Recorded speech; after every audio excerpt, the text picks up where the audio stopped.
found here, and so we decided to build this place, and it's turning into a place that we can come and find some time to rest. But just at the time we get in, the next day will become just as much as Monrovia. I want to thank all of you for coming all the way on this dark road. The road is how it is because of arrangements that were made before to give concession agreement that were haul iron ore without it. We have to continue to live with it. Every now and then we intervene, we tell people how they could make life look better, and we can't do it for too long. I hope again with the road getting worse and worse, we can intervene, but I want to welcome all of you and I want to thank you for sparing the time to come all the way out here. Thanks to all of you who also came on the day of the birthday. A number of people that were here from all over. Very encouraging, and I'm very grateful for people. I actually had come here because I wanted to avoid the crowd, but it looks like I should have stayed in Monrovia. But it was. I always say when people don't like you, it's bad. When they like you, it's worse. And but I'm very grateful. And it's good that we're having this cabinet meeting here.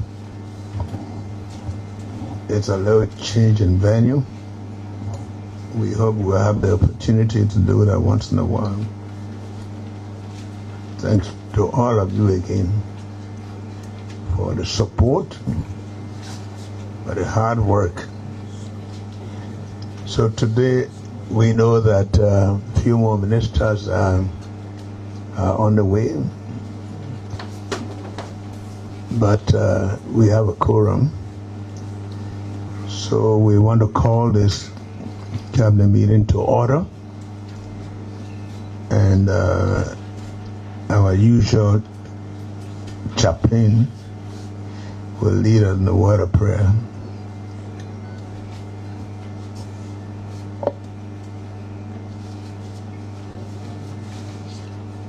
Father, we thank you for the opportunity to serve. We thank you for the opportunity to serve under a leader with a vision, a leader with purpose and with passion to transform Liberia. We ask as we deliberate, Heavenly Father, you will take preeminence, you give us wisdom, and you give us understanding so that decisions can be made to impact the people of Liberia. In Jesus' name we pray.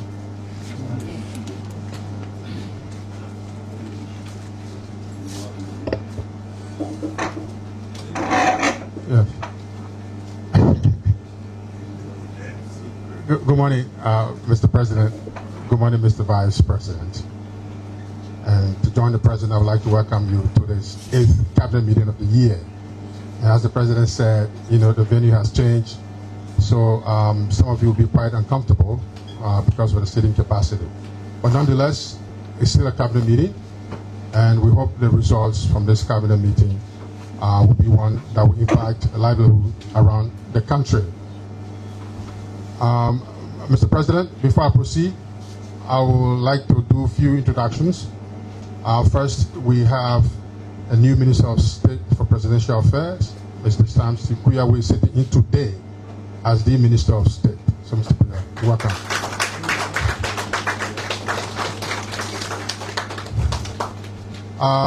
We also have the new head of PDU. The PDU has been a vexing issue over time. Now, through your permission and approval, we have Mr. Mark Morba, who is now the new head of PDU.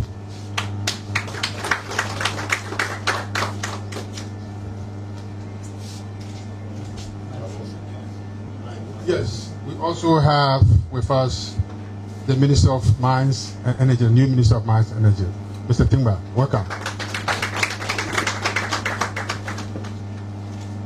Okay, as you can see, the agenda is quite loaded and compressed, but the most important part of this agenda, of course, as the President has always intimated to us, is creating jobs for the youth. And therefore, we'll brainstorm as a cabinet. I've asked few ministers and heads of agencies who work directly, is in line with job creation, to chime in to see how we can collectively find a strategic approach to increase job creation in the country. And hopefully, at the end of this, we'll have an accelerated job creation framework with specific responsibility from various ministers and agencies. The next item on the agenda, of course, is the question of drugs. You know, there have been some work, some improvement so far in tackling the job situation, but we want to hear from those who have been charged with the responsibility to handle this and find a way how we can speed it up, where the gaps are, fill them, where we need to make some improvement, do that, especially in terms of rehabilitation of those who have been affected by the drug crisis. But it's also important that the drug crisis and rehabilitation of those affected can also be linked to employment as well. So you see how employment is so critical in this meeting, for this meeting. The next item on the agenda, of course, is the budget. For the first time, we've exceeded the $1 billion mark, and so we are all happy. The minister will brief cabinet on the budget, some of the assumptions that went into the budget in terms of revenue generation, and how the revenue will be allocated across the various sectors of government. And there are other issues on the agenda, including our role as a member, a non-permanent member of the United Nations Security Council. The foreign minister will be speaking to that specifically. Okay, Mr. President, without much ado, I would like to turn the agenda over to you in the meeting for you to preside. Thank you, sir.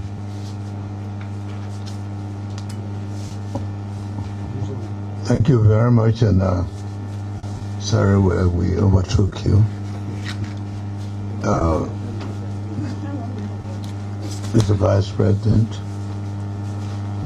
the Dean of the Cabinet, members of the Cabinet, members of the press, as I said earlier, I want to thank you again for your presence here. We have a few things to highlight in our opening statement as we begin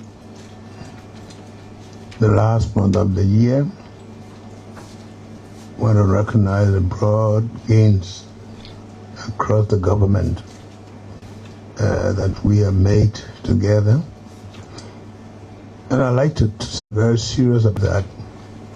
They will have to do everything to be a part of the making of this country. But everything you do add to the making of the country. And I wish we knew, even if we're in opposition, we should wonder if you came and you were not given a chance to do anything, and the next person comes to do the same thing, would you have a country? You wouldn't have a country. So all of us will play our part in our respective areas, and I want to appreciate everybody, whatever you do, even including our people who are not in government, who are doing good things for the country. We have to be very grateful to them. So a few things have happened in agriculture. The rice production is rising with nearly 15,000 hectares under cultivation. And we'd like to highlight that because all of these are based on information given us by those who are key players. So when they talk, you can go and check behind them. You need to let us know. Governance is strengthening as the rule of law is improved. We are not relenting in our fight against corruption, and have already begun setting examples to demonstrate our seriousness. Cases involved suspended tenure officials should be resolved promptly, and you know some of them have already resigned. And outstanding audits excuse me, outstanding audits along with matters submitted to the LACC, we must address these without delay. And I'm saying without delay because sometimes these delays create other problems because people continue to talk about them, and also they affect our progress. The national security has improved. We must continue to intensify our effort against drugs.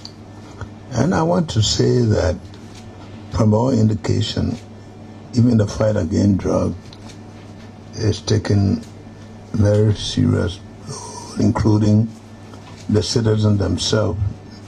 I want to be grateful to them. Our young people need to be rehabilitated. So it's not just fighting the drugs, but to rehabilitate some of those who've been affected.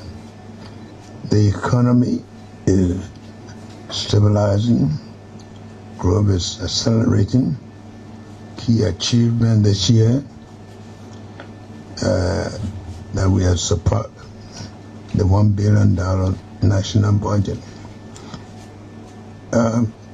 As you know, it's been a long time. We've been between 600-700 million to make such an improvement. I want to congratulate all of those who have been involved in the tax regime, and most of this money come from our own resources.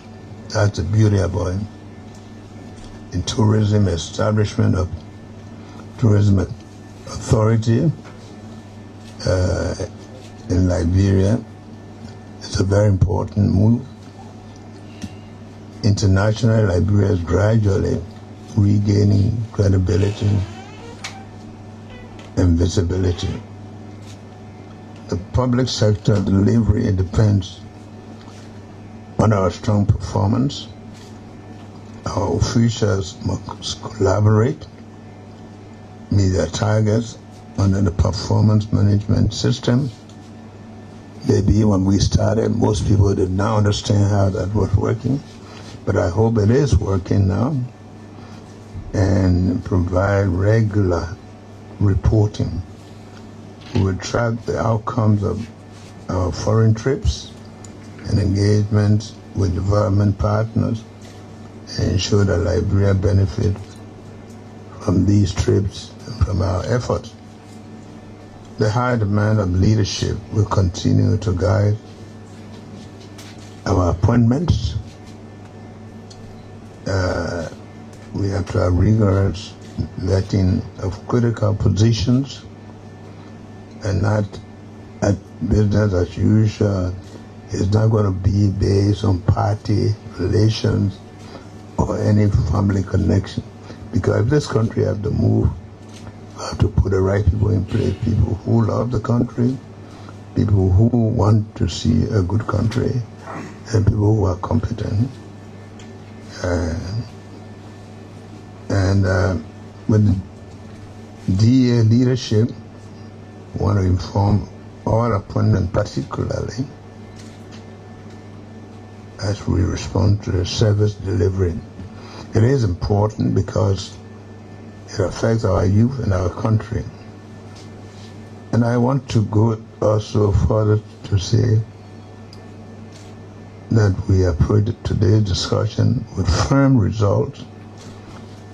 I like for some of the people, because it is difficult for people to know what is happening. If you have some special programs that you are pursuing, maybe you can brief us, because people want to know what is happening. Some people talk without knowing. We don't care much about those who don't want to say the truth. but we know what we're doing, and sometimes the things that you have in the pipeline that will make people know that things are happening. You have the chance to talk about them. One thing that is sure that we are committed to building this nation, and I'm saying that we are doing it on the basis of who we know, where we know about our country and where we want to move it. I have other talking points such as in the agriculture sector, like we said, the rice production, but also in the infrastructure. It's expanding. Electricity. I think the MD was here this morning. I don't know whether he's around. I want to thank him very much for the hard work, and I see people are feeling that electricity is moving. I think one of the most recent ones is that want to take it all the way to Robertsfield from here to Bay Junction. I think that is ongoing. Integrity and accountability. Integrity institutions, we want to let them know also that they too are not above the law. So just as they are there to monitor, we also are monitoring them because they will have to be what they want us to be. So suspended tenure cases, outstanding audits, LHCC matters must be resolved quickly, as I said. Security anti-drugs, we have talked about that. Fight against drugs been intensified. We want to warn those people who are doing these jobs that they are not, like I tell the police, that the badges they wear are not hunting license. I see the drug and drug people, they're running wild with things as if to say it's a license for them to break the law. That's not what we said. The results must show in what you do. Job creation is very important. There's no way we're going to go through this country this long without creating jobs. As I told you quite often that a lot of young people train, prepare to work, need jobs. Some people believe that all these jobs must come to the government. It's not possible. So let's do everything. I don't see the NIC man here. No. Okay. Then our international standing, which is very important. Sometimes we don't know, but these are all monitored very closely. And they have a lot to do with how we access loans, how we support, and I think it's important that we are conscious of that. The public service performance, we've already talked about that. In our leadership and appointment, we don't know everybody that we appoint. But we want to say that people who even recommend people must first believe in what we want to achieve, and they themselves must stand for it before they bring people. I just hold anybody as accountable who brings somebody who they know, not the right person. We can help people, but when it comes to service delivery, it has to be the right people. And right people don't necessarily mean people who are academically competent, but with integrity as well. Behind the corridors, I want to inform you about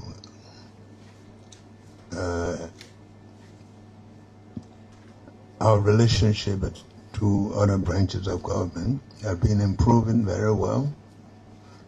The legislatures have tried their best to work with us, the judiciary as well. And I think we make them to understand that we all need to work together to achieve what we have to achieve for this country.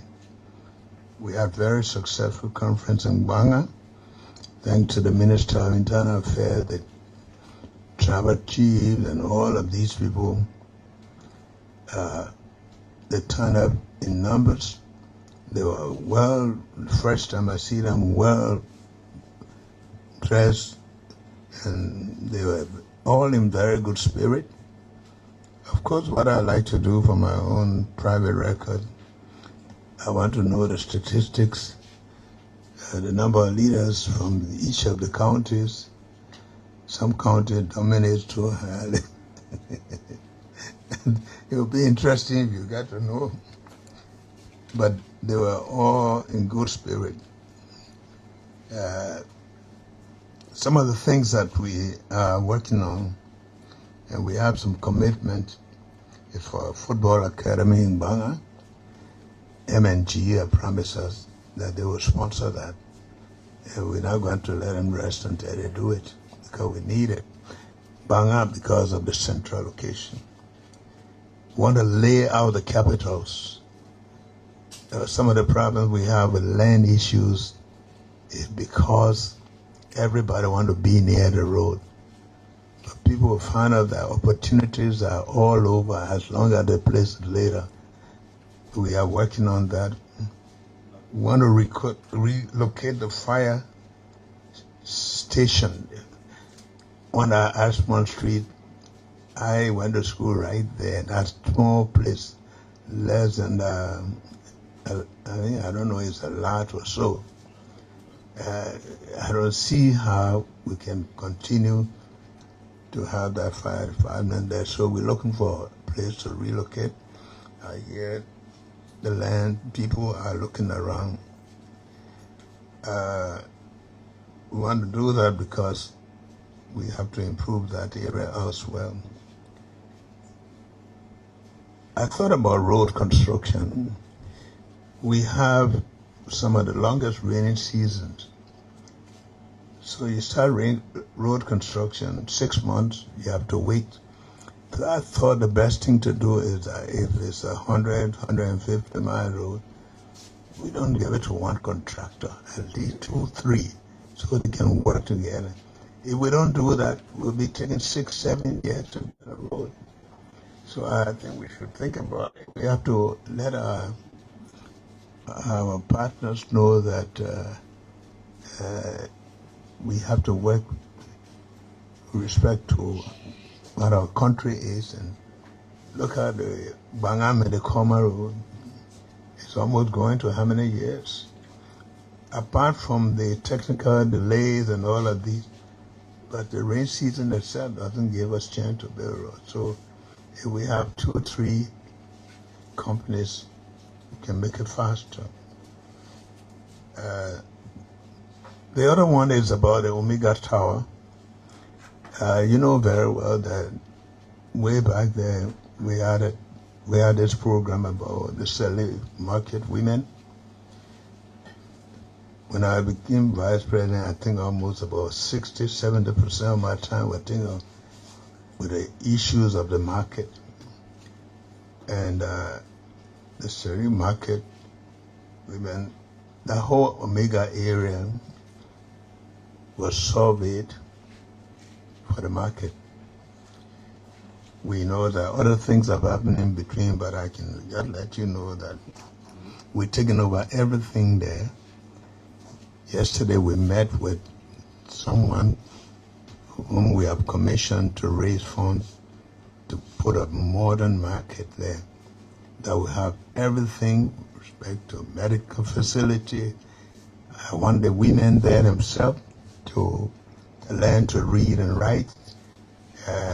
Their children too that come to the market, a parking lot, banking, everything will be there, and that's what I want to be a very successful meeting with someone who has taken the leadership to help us raise funds for that.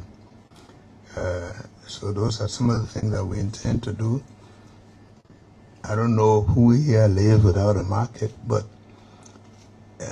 for us to go to markets, I've been to Gobaja before to see the slum from where our food comes and things not organized.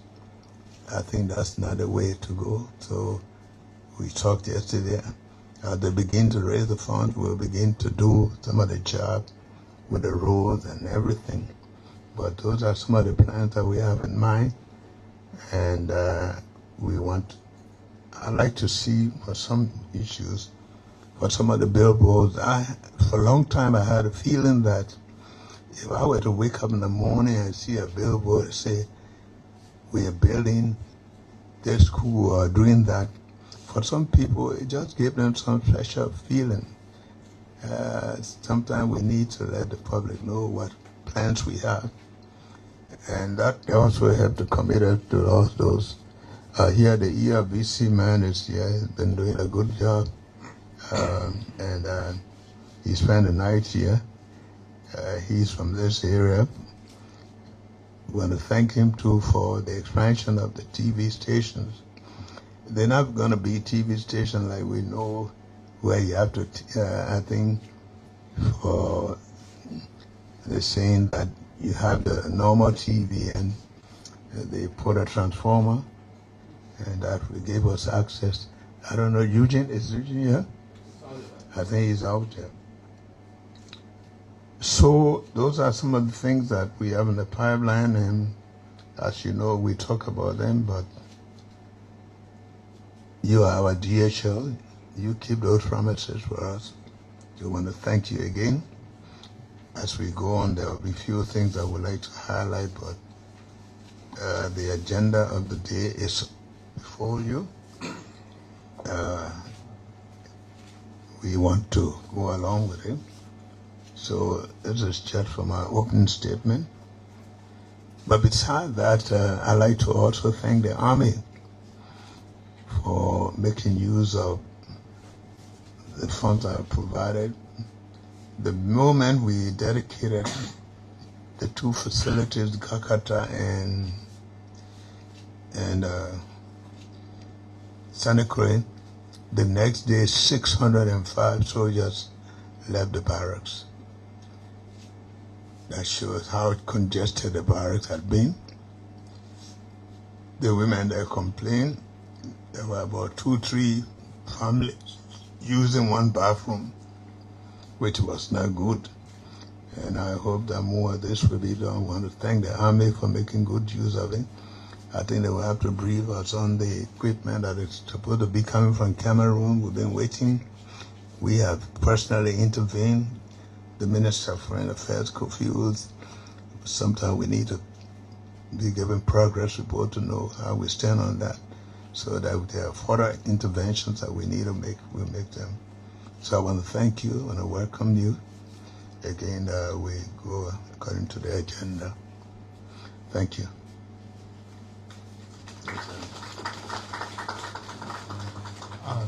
Thank you, Mr. President. Yeah. With that, I will please ask the media to kindly excuse us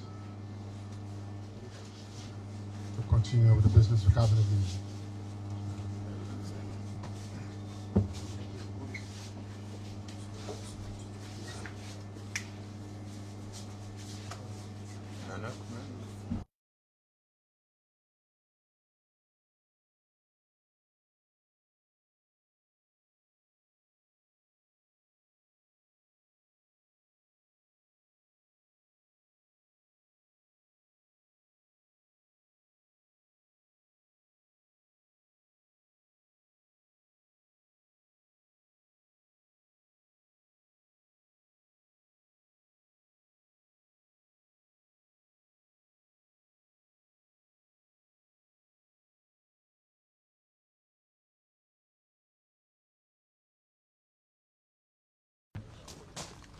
So, folks, wherever you are, however you're following, again, this is the Executive Mansion, and we're live here at the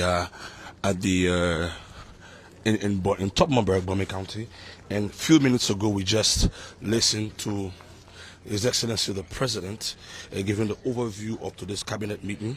Right in there, he was speaking about several issues about the. So I can just run you down a few lines about what His Excellency was speaking about, and we have the agenda here in our hand, and part of what he was saying that will be discussed today. We have so normally we have opening prayer, opening remarks, job creation, national emergency response, current job market, review of investment pipeline and job creation prospects, youth skills and employment programs, financing options for large-scale employment initiatives, and each of those items will be spoken by various ministry and agencies or ministers, and based on what will be said, will inform His Excellency on the way forward. We also have your national response to substance abuse and illicit trafficking, and we have enforcement measures, progress, gaps, and recommendations that will be done by the LDA. We have the current state of rehabilitation, services and capacity gaps, Ministry of Health and Ministry of Youth and Sports. We have national monitoring system and reliable drug use statistics. That is also by Ministry of Health and Ministry of Youth and Sports. We have integrating anti-drugs initiative with youth empowerment, and employment, and that is by the Ministry of Youth and Sports. And third on the agenda will be for the 2025 and 2026 national budget. That will be done by the Cabinet Minister of Finance and Development Planning. Will speak on that. We have the clarification of major revenue assumptions, explanation and justification for priority sector allocations, agreement and cabinet unified fiscal direction. Minister of Finance and Development Planning will speak on that, and then we have presentation on boundary delineation. Presentation on boundary delimitations in preparation for the 2029 national elections. Then we have accelerated public investment in energy expansion to boost private investment and economic growth. So these things will be spoken about. However, His Excellency spoke about several other issues. He spoke about the drugs issue in Liberia, and that these drugs, DEA should not just take it as a license to go about doing anything to anybody. They should go there and make sure they show workings. There should be results. And the Excellency spoke about the 10 new issues, those 10 cases that are under investigation, those 10 cases that need to be resolved. He asked that they be resolved speedily. He spoke about youth employment. He spoke about health issue. He thanked Mr. Fagon, and there was special accreditation given to Mr. Fagon for the extension in broadcast, video, and other things that's been done. He also spoke about the Army. He thanked the Ministry of Defense. We have, so those also present in the meeting here today. We have Minister Gafuan, Minister of Planning and Development, Minister of Finance, Planning and Development. We have General Geraldine George. We have she's the Minister of National Defense. We have the Honorable Sekou Kroma, Minister for Post and Telecommunications. We have Madam Magdalene Dagoze, Minister of Commerce.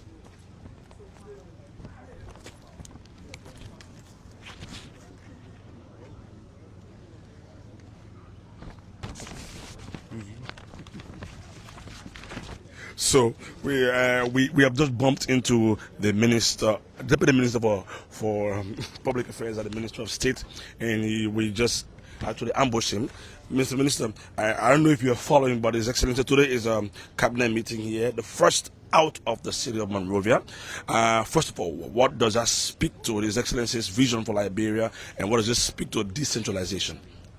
Well, this is a cabinet meeting that actually was supposed to take place in Monrovia, but I think you can see the weekend of activities we had on Saturday, a holiday, President's birthday, President Tubman, and then Sunday, the birthday of the current president himself, Joseph Nima Boakai. And there is a need, or there has been a need, let me say so, for the cabinet to come together to look at certain very critical matters of state, like you were just to budget, job issues of employment, and a whole lot of other issues that needed to be looked at. The president will be doing some travels very soon, so the meeting was set here as the most convenient. It is also good for these meetings to move around, but this is not the first. The other presidents have done similar thing. I was in the Ellen Johnson Sirleaf government working with Vice President Joseph Boakai, and I remember we used to go to Julujua for cabinet meetings. I do remember when I was working in the George Weah government in the office of Vice President Joel Howard Taylor, we had a meeting in Ganta, cabinet meeting. So it is really not new, but it is very good. It is good to decentralize these kinds of functions, so that you go in a town and make some boost in the, commercial area. People also get a feel of how people feel in that area. It helps in decision making, etc., etc. So I feel very excited about it. Honourable Minister, we did hear you say that President Boakai has some travels to make. Are these about regional issues? Or is his travel based on regional issues? Because just the other day, the president was at a very crucial continental meeting there with his counterparts.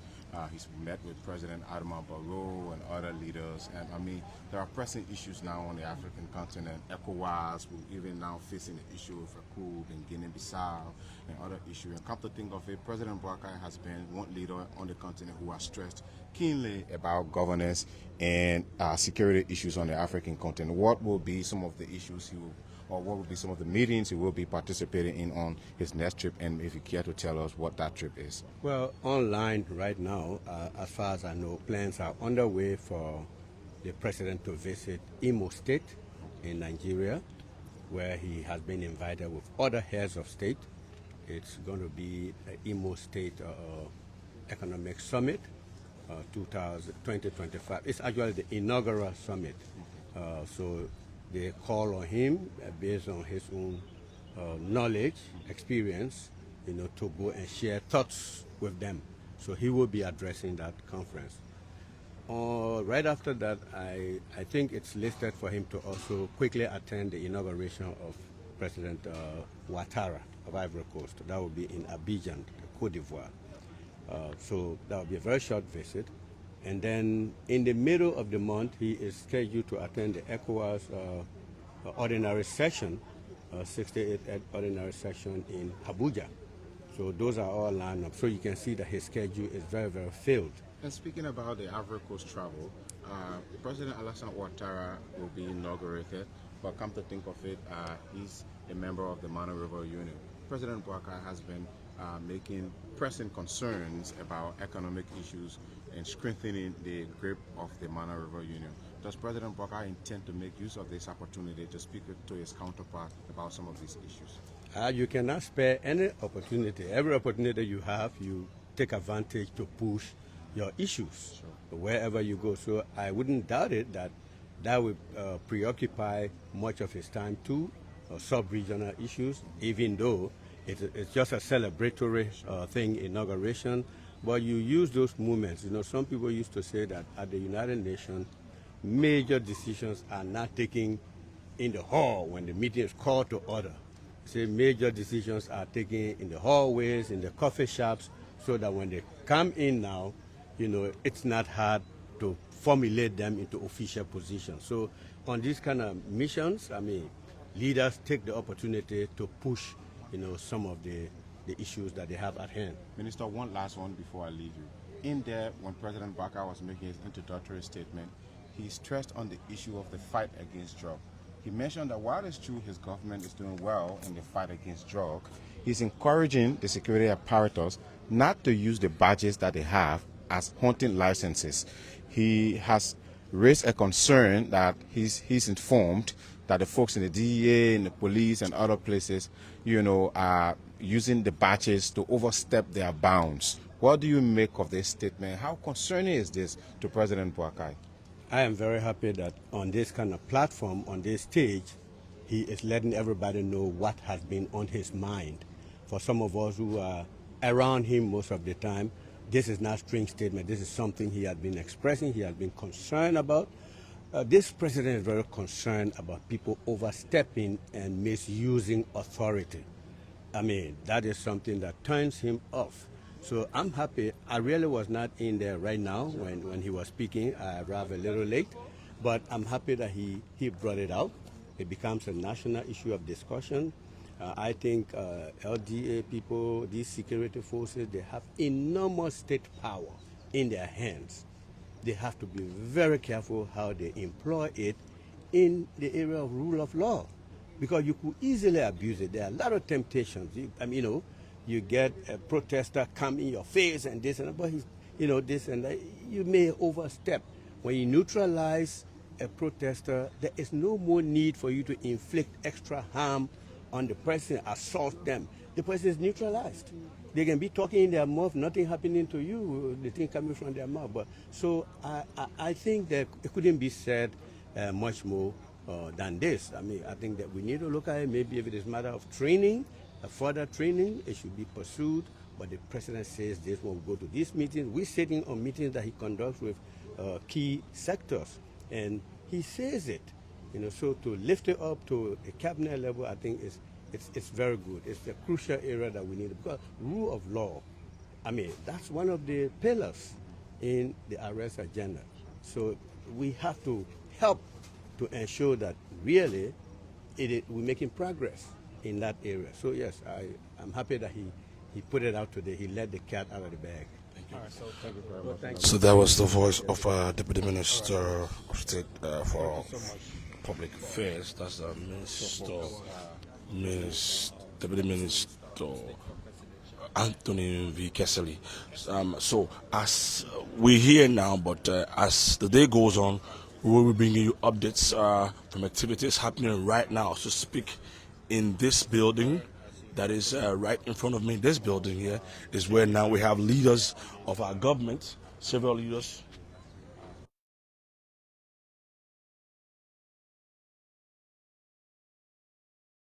Several government officials from our government in there discussing pertinent issues relative to the growth and development of Liberia. They're expected to remain in there till maybe midday or after midday, and they will come out for lunch. And but as I was saying, I was trying to list the officials that are here right now. Some of the government officials are here. So let me just run it from top to bottom. Minister Gafuan, Finance Minister, Minister of National Defense, Minister Geraldine George, the Minister of Post and Telecommunication, Minister Sekou Krumah, the Minister of Commerce, Minister Dagoze, Dr. Jasso Jala, the Minister of Education, Salif Tyler, actually, the Minister of Transport, Dr. J. Alexander Nuta, the Minister of Agriculture, Councillor Cooper W. Kura, Minister of Labour, Josiah Joke, Director General Civil Service Agency, Galakpai Kotima, Director General of the General Services Agency, Bemi Horace Colley, she's the Minister of Gender, Children and Social Protection, Honorable Jeff Blibo, he's the Chairman of the National Investment Commission. We also have Minister Honorable Samuel Kofi Woods II, he's the National Security Advisor. The Deputy Minister here, Public Affairs, we have Madam Kulanya Fofana, she's the Presidential Press Secretary, Madam Madela Cooper, the Senior Political Advisor to His Excellency the President, Dr. Augustine Kone, he is also the Senior Advisor to His Excellency. We have Honorable Sir Johnny, Senior Economic Advisor to the President, Honorable James Dobo Jala, Commissioner General LRA, and the newly appointed Minister of Mines and Energy, and also the newly appointed head of the PDU. They're also in there. His Excellency introduced them. They were introduced by the Cabinet Director. So a lot of other discussions will be ongoing here. But as we said, His Excellency has touched on a lot of things. And as the day go by, we will be bringing you these activities as it happens. So thank you if you've been following for long. My name is Varnias Kamara. I'm here with my colleagues, and recently, days ago, His Excellency held his birthday, 81st birthday here, and so I thought it wise to just bring also the entire government to sit here. The Vice President is also very present. Sorry, His Excellency, the Vice President of the Republic of Liberia, Honorable Kun, is also in there, and activities relative to the growth and development of Liberia are ongoing. So again, this is for the development of our country, and it was said His Excellency has few trips to make. One, he's going to Abia State in Nigeria for an economic summit. From there, he will be going to Ivory Coast for the inauguration of Honorable Ouattara, the president of that country, Cote d'Ivoire, and he will also attend the ECOWAS summit in Nigeria, ordinary session. Thank you again for following. My name is Vanias Kamara. We will resume when we have updates for you, but keep following the page, keep sharing, and have a blessed day. It's presently 50 minutes after 11 o'clock. Thank you for following.